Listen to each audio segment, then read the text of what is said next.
पाकिस्तान में इन दिनों political system के लिए एक टर्म यूज की जाती है कि पाकिस्तान में हाइब्रिड सिस्टम है। अब ये हाइब्रिड सिस्टम है क्या, ये हाइब्रिड सिस्टम आया कहाँ से है और पाकिस्तान में क्यों ये हाइब्रिड सिस्टम है? ये हाइब्रिड सिस्टम क्या बांग्लादेश में कामयाब हुआ, क्या इजिप्ट में कामयाब हुआ, क्या तुर्की में कामयाब हुआ, इस तरह के और कई कंट्रीज में क्या कामयाब हुआ या नाकाम हुआ? और सबसे अहम सवाल, क्या पाकिस्तान में हाइब्रिड सिस्टम कामयाब हो भी सकता है या नहीं हो सकता? क्या हो सकता है हाइब्रिड सिस्टम का फ्यूचर? क्यों पाकिस्तान में हाइब्रिड सिस्टम चल सकता है या नहीं चल सकता? यही आज सब समझने और जानने की कोशिश करते हैं रीथिंक विद उमर जावेद में। तमाम दोस्तों को रीथिंक विद उमर जावेद में वेलकम। आप में से ऐसे दोस्त जिन्होंने अभी तक rethink with Umar Javed subscribe नहीं किया, हमारी रिक्वेस्ट है kindly rethink with Umar Javed subscribe करें। पाकिस्तान में शुरू से ही यानी 1950 से ही पॉलिटिकल सिस्टम को लेकर बहुत से इश्यूज रहे हैं। जैसे अयूब खान से एक बड़ा दिलचस्प जुमला मंसूब किया जाता है कि अयूब खान ये कहते थे कि जमहूरियत ठंडे मुल्कों का, सर्द मुल्कों का निज़ाम है, यानी जहाँ पर ठंड पड़ती है, सर्दी पड़ती है, जैसे यूरोप या अमेरिका के कई हिस्से। पाकिस्तान जैसे गर्म मुल्कों में जमहूरियत नहीं चल सकती, ये अयूब खान कहते थे। सिकंदर मिर्ज़ा भी लगभग ऐसी बातें करते थे, मुशर्रफ भी ऐसी बातें करते थे। अब ये कोई सवाल करने वाला होता वहाँ पर, वो सवाल करता जी जो पाकिस्तान का मौसम है, जो पंजाब का मौसम है, सिंध का मौसम है, ये क्या जो इंडिया के पंजाब है या सिंध से आगे जो राजस्थान का इलाका है इंडिया का, उससे मुख्तलिफ है कि वहाँ पर जमहूरियत चल रही है और यहाँ पर जमहूरियत नहीं चल रही? तो ये इस तरह की बेबुनियाद बातें करना जिनका रियलिटी से कोई ताल्लुक नहीं होता। बहरहाल अगर हम देखें, अब आजकल चूंकि हाइब्रिड सिस्टम का जिक्र चल रहा है, सिस्टम तो बहुत से नहीं है। जैसे कभी कहते थे, पाकिस्तान में कहा जाता था सिकंदर मिर्ज़ा कि यहाँ पर सिर्फ कंट्रोल डेमोक्रेसी चल सकती है। अयूब खान कहते थे यहाँ पर बेसिक डेमोक्रेसी ही चल सकती है, यानी हर कोई वोट ना दे, सिर्फ 80,000 लोग बीडी मेंबर्स चुनाव करें सदर का। फिर उसके बाद भुट्टो दौर में जमहूरियत लाने की कोशिश की गई 73 से 77 तक, लेकिन क्या वो भी सही मानों में डेमोक्रेटिक दौर था? जिस तरह पॉलिटिकल पार्टीज़ पर पाबंदी लग रही थी, मुंतखब हुकूमतें तोड़ी जाती थी बलूचिस्तान की, या जिस तरह अपने जिस तरीके से सियासी मुखालफिन को क्रश किया जाता था, आइन में तरमीम आती थी, क्या वो जमहूरियत थी भी? जनरल ज़िया ने तो लिगी लपटी रखे बगैर ही पूरे सिस्टम को ही ख़त्म करके उन्होंने कहा कि शूराक्रेसी होनी चाहिए। उनका सिस्टम था जी शूराक्रेसी हो, उनके अपनी सोच के मुताबिक पाकिस्तान भर से उन्होंने चंद नेक लोग, बड़े साले पारसा लोग बिठा दिए थे शूरा में और उनके मुताबिक ये शूराक्रेसी होनी चाहिए। 90s का एरा बहुत दिलचस्प रहा है। 90s के एरा में यानी 1988 से 99 तक पॉलिटिकल सिस्टम के लिए जो टर्म यूज़ की जाती थी उसे ट्रॉयका कहते थे। अब ये ट्रॉयका का मतलब होता था कि 3 लोगों के पास ताकत है, 3 ओहदेदारों के पास ताकत है। कौन? एक सदर। अब उस ज़माने का सदर जो था 88 से लेकर हम बात करें आगे 90s तक, तो उसके पास 58(2) जैसी पावर होती थी। अब 58(2) किसी प्राइम मिनिस्टर को, असेंबली को तोड़ने की पावर देती थी सदर को। एक सदर का हो गया। दूसरा प्राइम मिनिस्टर जो इलेक्शंस के थ्रू आता था और पार्लियामेंट में अक्सरियत की बिना पर प्राइम मिनिस्टर बनता था। और तीसरी ताकत होती थी आर्मी चीफ के पास। उस वक्त के जो आर्मी चीफ होते थे, असलम बेग हों, आसिफ नवाज जंजवा हों, अब्दुल वहीद काकड़ हों, जहांगीर करामत हों, इनके पास जो ताकत होती थी, तो ये 3 लोगों की ताकत पर मबनी सिस्टम होता था जिसको ट्रॉयका कहा जाता था। ये सिस्टम भी नाकाम रहा और 99 में फिर एक मरतबा मुशर्रफ का कू हो गया। मुशर्रफ ने कमांड एंड कंट्रोल संभाला। मुशर्रफ ने बात की कि जब तक लोकल बॉडीज़ को मजबूत नहीं किया जाएगा, जब तक नीचे ग्रास, वो उनकी टर्म थी कि ग्रास रूट लेवल पर पावर नहीं दी जाएगी, तब तक पाकिस्तान के मसाइल हल नहीं होंगे। खैर वो सिस्टम भी नहीं चल पाया, नाकाम हो गया। 2008 से 13 तक फिर बड़ी दिलचस्प कोशिश की गई बड़ी पॉलिटिकल पार्टीज़ की तरफ से कि पाकिस्तान में सही मायनों में जमहूरियत इंट्रोड्यूस करवाई जाए, सही मायनों में पार्लिमानी स्पिरिट इंट्रोड्यूस कराई जाए, सारी ताकत पार्लिमान के पास हो और वफाक को, फेडरेशन को मजबूत किया जाए। और इस सब का इजहार हमारे सामने आया 18th अमेंडमेंट की सूरत में, 18वीं तरमीम की सूरत में, जिसमें काफ़ी कोशिश की पॉलिटिकल पार्टीज़ ने पावर वापस लेने की।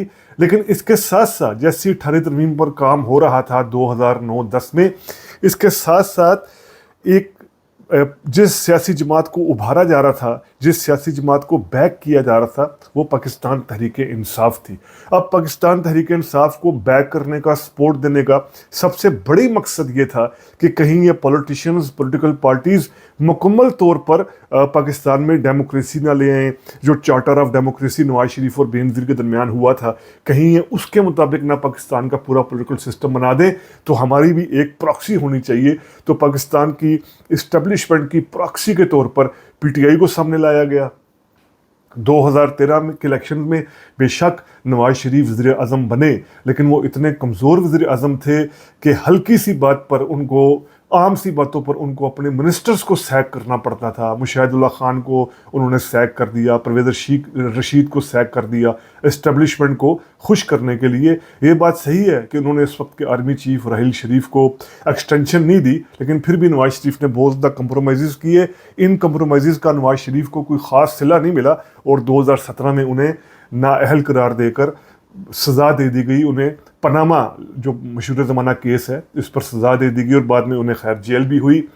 अब 2018 में बाकायदा तौर पर हाइब्रिड सिस्टम की बुनियाद रखी गई। इससे पहले कुछ पर्दों में बातें की जाती थी कि जी क्यानी डॉक्ट्राइन ये है कि पीछे रहकर सारी पावर रखी जाए, आगे सियासतदानों को किया जाए, या और टर्म्स यूज़ की जाती थी। अब खुलकर 2018 के इलेक्शंस में खुलकर हाइब्रिड सिस्टम की टर्म यूज़ होना शुरू हो गई। अब ये हाइब्रिड सिस्टम क्या था जिसके तहत 2018 में इमरान खान को प्राइम मिनिस्टर बनाया गया।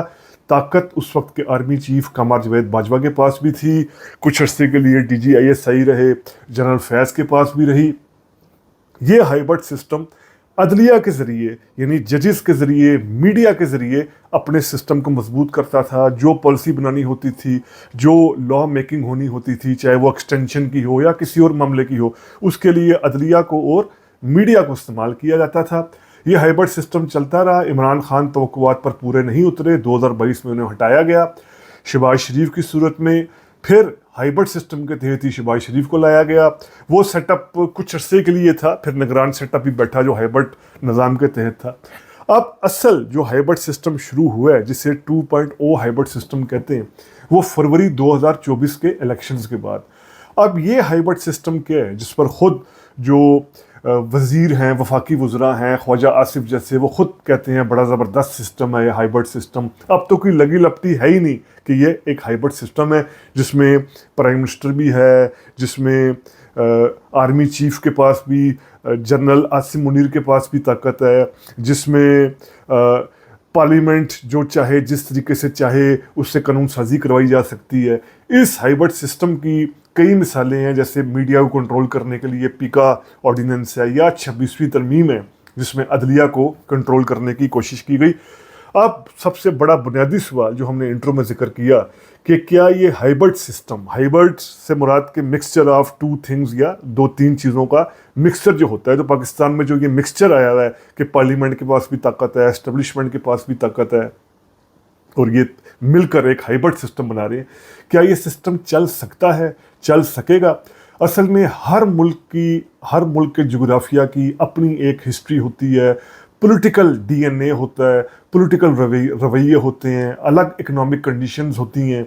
जिन मुल्कों में हाइब्रिड सिस्टम कहा जाता है कि कामयाब हुआ, जैसे तुर्की की मिसाल दी जाती है।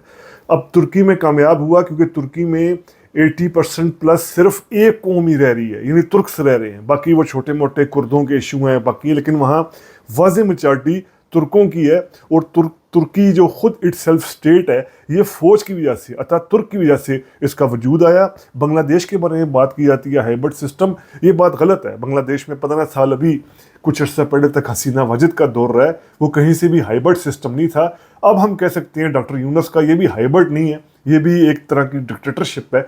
इजिप्ट के बारे में बात की जाती है, तो इजिप्ट में कभी भी जमहूरियत रही ही नहीं। इजिप्ट भी जमाल अब्दुल नासिर या अनवर सादात, हुस्नी मुबारक या अब जनरल सिसी, ये हमेशा से कंट्रोल्ड रहा है। वन मैन रूल यहाँ पर रहा है। रशिया जैसे मुल्क हो गए, पुतिन, वहाँ भी वन मैन रूल है, हाइब्रिड नहीं है।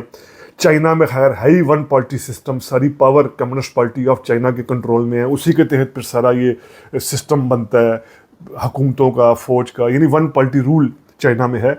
तो हाइब्रिड सिस्टम तो असल में یا آپ پھر ایک ایسا نظام کہ خود آئین کے اندر لکھ دیا جائے کہ جی فلاں ادارے کی فلاں جو انسٹیٹیوشن ہے اس کی یہ پاور ہوگی.